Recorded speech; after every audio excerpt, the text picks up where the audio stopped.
Hey, Coach, can you look at AMD? Okay. AMD, I'm on it. Would you have expected this to go through, or would you expected this to bounce?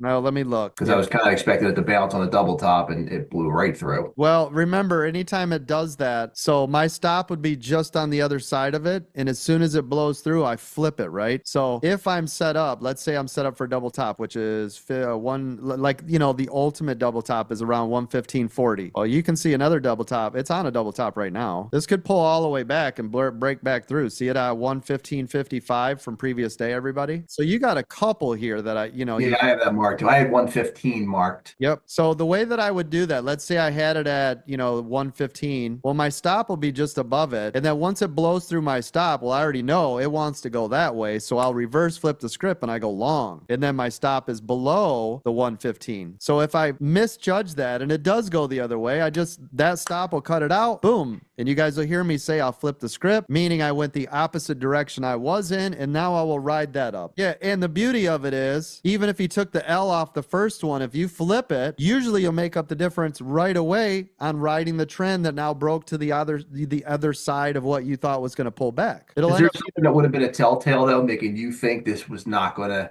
bounce by using like the 9 or how far it is above VWAP or anything like that? Yeah. So if I was trading this trade, I would for sure be thinking the exact same thing you did around 115. No question about this at all would I have been set up for it right here, because it was right here, a lot of traffic here, all of this here, right? So I'm with you, partner. For me, yeah, I would have been set up for a put. Absolutely. Without question, I would have. But that's okay. I mean, sometimes it does, sometimes it doesn't. We just want to go statistically what is going to be more. And we all know in here from experience that statistically it will be more than not pull back on that top. Now, this isn't a true double top. Everybody realizes this, right? This is not a true double top. Did it double top from here to here? Absolutely. But this is not a real true one-time double top off of pre-market high, which is this spot is a true double top, by the way. And it's not a previous day high double top. Those are my absolute two favorites. Those have more weight. Now, you guys hear me all the time. I would call this a micro double top. You guys hear me say that all the time, right? It's just a little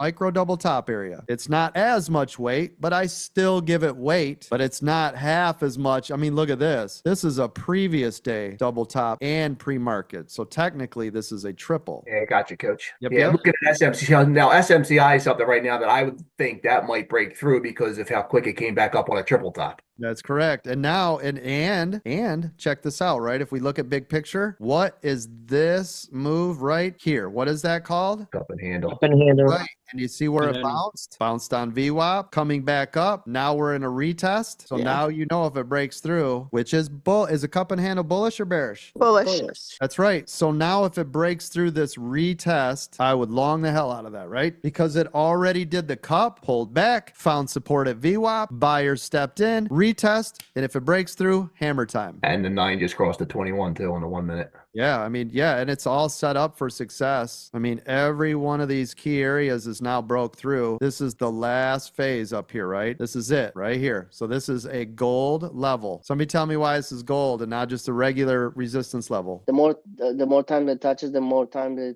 That's right. The more weight.